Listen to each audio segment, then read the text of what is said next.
Hello everyone and welcome to Game 1 in a series between KingCobra versus RoxkisFraer. Game 1 taking place here on Daybreak. Protoss versus Terran, red versus blue. KingCobra spawning as the blue Protoss on the bottom left hand side of the map. Meanwhile, RoxkisFraer spawning as the red Terran on the top right hand side of the map. Terran versus Protoss. We'll see what the strategies will be, as it has normally been a lot of bio play versus a lot of gateway plus robotics facility play. Not very many Stargate openings. Now, in this strategy, we are going to see Cobra pretty much opening up with a close to home pylon here. We'll be setting up a gateway, followed most likely by a simulator, pylon, cybernetics core for that standard warp gate opening. Meanwhile, we'll see what exactly Fraer will be going with. He could try to go for a one racks expand, gasless expand, or he could try to delay it just a little bit further. Now, Cobra coming across the map, scouting out relatively early. This is one of those things where it's a decision on when to scout, and Cobra is actually going to come inside here and take a look around, and he's really not going to glean that much information. He's going to come inside here, notice that there isn't going to be any assimilators, so he could expect a very, very long macro game. And that probe is actually doing a little bit of a dance back and forth, exchanging blows up against that SCV. And oh, the SCV is now coming together. Beautiful micro by KingCobra. And what you're going to see, oh no, I thought KingCobra would be able to replenish all of those shields and then perhaps get an early SCV kill. Now instead, RoxkisFraer coming back in with a new SCV. There is that standard build, as I mentioned. KingCobra should be getting up another pylon here in just a second. There it is. Send in 3 probes on gas and then get that cybernetics core. Now that probe is pretty much stuck on the wrong side of the supply wall, and we'll see what's going to be happening here. That supply depot going to be blocking that poor probe, and all really Cobra can do is buy himself time up until that marine comes out. And once that marine comes out, that probe will get shut down, and then we should be able to see what exactly Fraer is trying to do. Oh, is he going to get the kill here? Oh, yes, he does. The probe comes in with first blood before a marine does get the shot off there. And I'm sure KingCobra is happy about that. We are now even in terms of losses, as we are going into a second assimilator.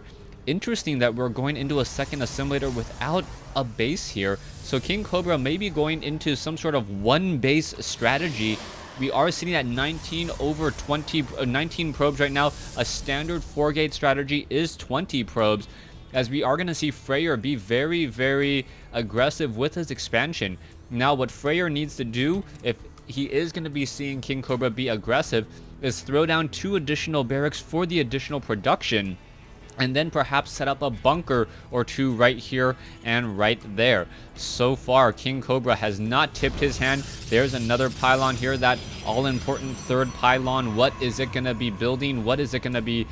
What is going to be warping in around there?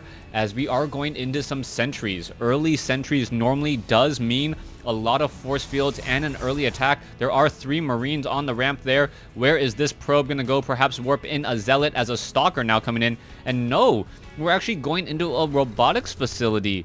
So a bit of a surprise for me at the very least, as KingCobra now going to engage. Oh no, needs to back away with that stalker, taking in a little bit of damage, only able to get off, what, 20 points of damage onto a marine. Meanwhile, the stalker itself took took 28 points of real damage, as now the stalker can come in from the far side, and oh, a bad engagement once more.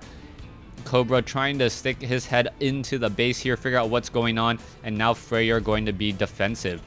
Now, if the KingCobra does go for an immortal, I would say that is a very smart call. Gas is very limited, but if he goes into, no, gonna be going into warp prism. All right, so early warp prism play. Now, this is a very, very expensive warp prism, and the more units that come out of a robotics facility, I would say the cheaper and cheaper each individual unit gets. But right now, that warp prism is going to be the combined cost of the warp prism itself, 200 minerals, plus the cost of that robotics facility.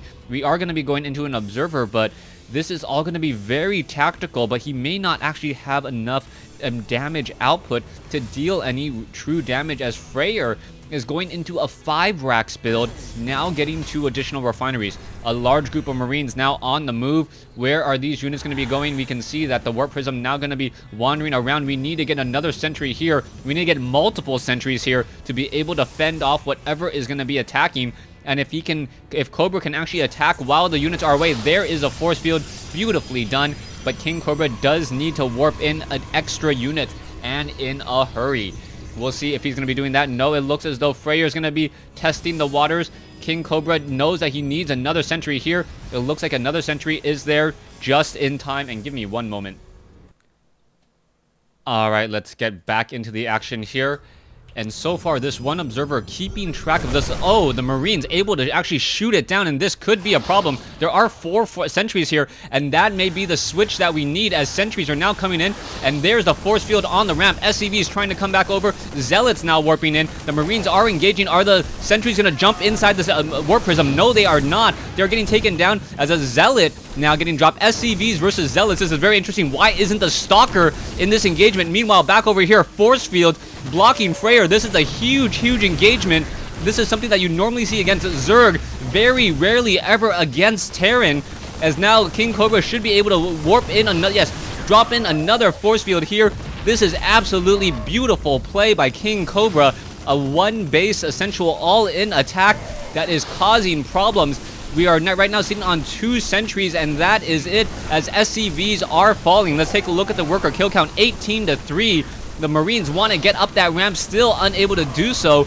And KingCobra with 3 sentries has essentially locked out all of these Marines here on the low ground. Alright, what's going to be happening now? The Marines now trying to get in, but there are simply too many units inside the base. The Marines using that a bit of stutter step. Not going to really work out though. Sentries now accidentally attacking supply depots instead of actually targeting units at all. Marines now going to get taken down there. There was, oh, a beautiful pickup and a beautiful micro by KingCobra, actually jumping inside the warp prism in order to avoid the attacks there. We are still seeing more and more engagements. Sentries may get taken down. Oh, a beautiful pickup and drop off again. This is some beautiful micro as the Marines are now running away once more, and Fraer is gonna have to give the GG here in just a moment. I cannot imagine that Fraer has anything left really to stay in this game. 3 SCVs, that is it. A supply depot or orbital command now lifting off, and Fraer purposely lifting off his orbital command just to not allow his opponent to take it down. But a beautiful game by KingCobra, a little bit more of a special tactics style, and I gotta hand it to KingCobra. He had a smaller army, but he attacked in the right location at the right time. Balanced, having sentries here as well, and then he just walked his sentries across the map in order to finish the job. Thanks for watching. Thanks for listening. I hope you guys enjoyed Game 1. Stay tuned for Game 2.